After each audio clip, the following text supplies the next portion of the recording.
Hey guys, what's up? Todd here. Welcome to I think it would be week 17 weigh in, because I missed a couple weeks there. One of you actually reached out to me to ask if the updates would continue, and my honest answer was, well, I don't know, but probably. Um, yeah, I think they're a good thing. Part of why I didn't check in for a couple weeks there was I had a lot of thinking to do about this whole project. I haven't really been losing weight like I was hoping or planning to.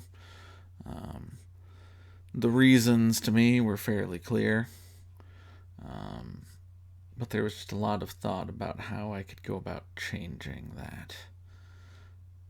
So, this week I'm about a pound heavier than I was 3 weeks ago when we last spoke. I checked in this morning at a 290.8. So I guess I'd have to remove a marble from the pounds lost jar. Our quote for the week, and I think it's rather fitting for what changes. This comes from William James, one of my favorite people ever. One of the most influential philosophical thinkers on me. So this is a short one. If you can change your mind, you can change your life. And that really goes directly to what's going on here with me. I have been using food tracking software in particular MyFitnessPal for a few years. I hear people say, "Oh, I use it for a few months, and that helped me get an idea of like what my eating habits were and how to change them." And maybe other people use it for years and years and years, but I've been using it for about 3 years.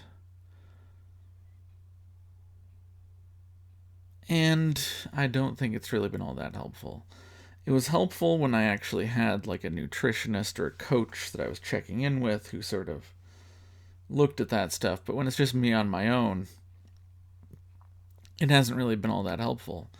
In fact, and this is once again one of those things that's embarrassing to admit, I've done this all before.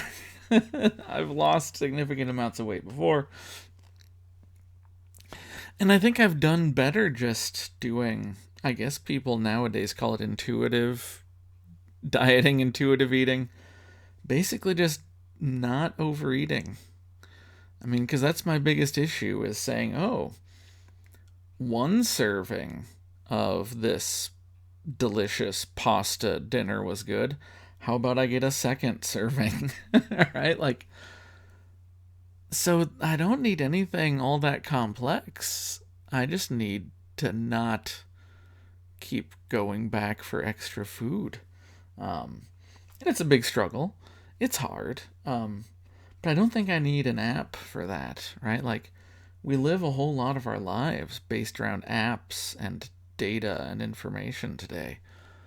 I don't know that I need an app to tell me not to go buy a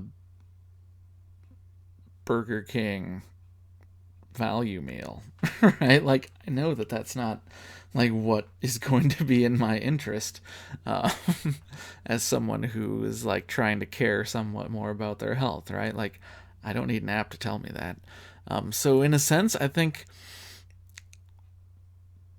charting all my food in an app was actually leading to like more unhealthy relationships between me and food. Like, it was not helping, it was hurting.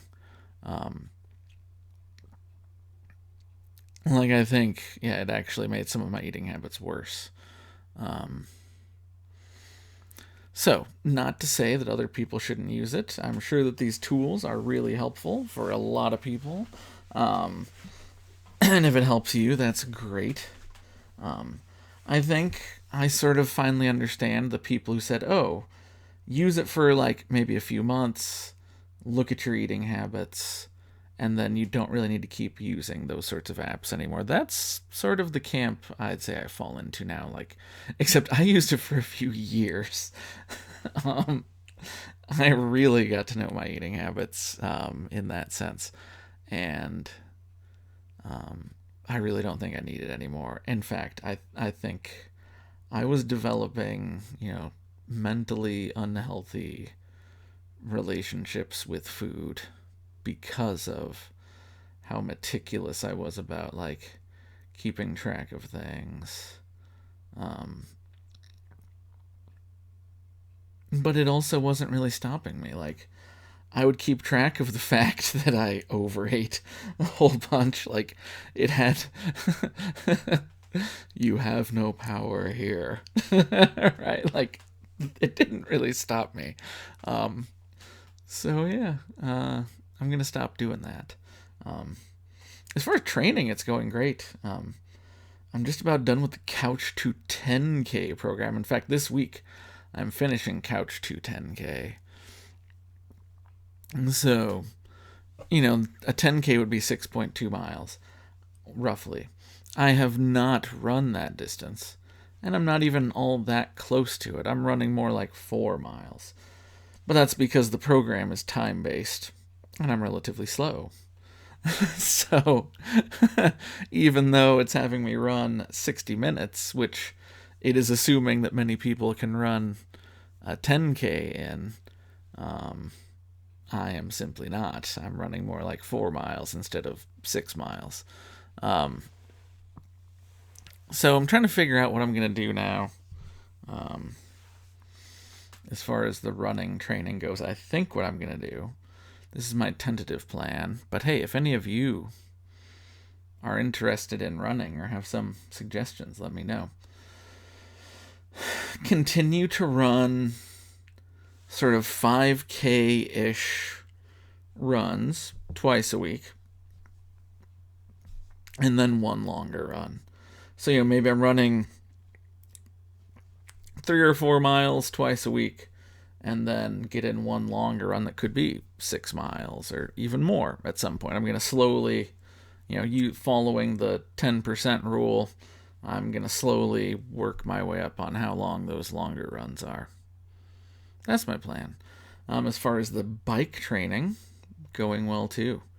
In fact, one of my longer rides so far this year, I biked about 36 miles today. Last year I sort of got to the point where I was trying to do once every week or once every 2 weeks, like a 40 mile or so ride. Because, my average sort of exercise training ride is like 20 miles. But getting in like one 40-mile ride a week. I guess I have to wonder if combining both of these is not a good idea. If my poor knees and legs and everything are going to rebel at all of the running and cycling. So far, so good, though. I'm enjoying it, actually. I really, like I previously have told you, I've always hated running. And I've actually come to enjoy it, which is really strange. Because I was a swimmer, and I've ridden bikes my whole life, but I've always absolutely hated running. Like, with a passion. So anyway, I will check back with you next week. Peace.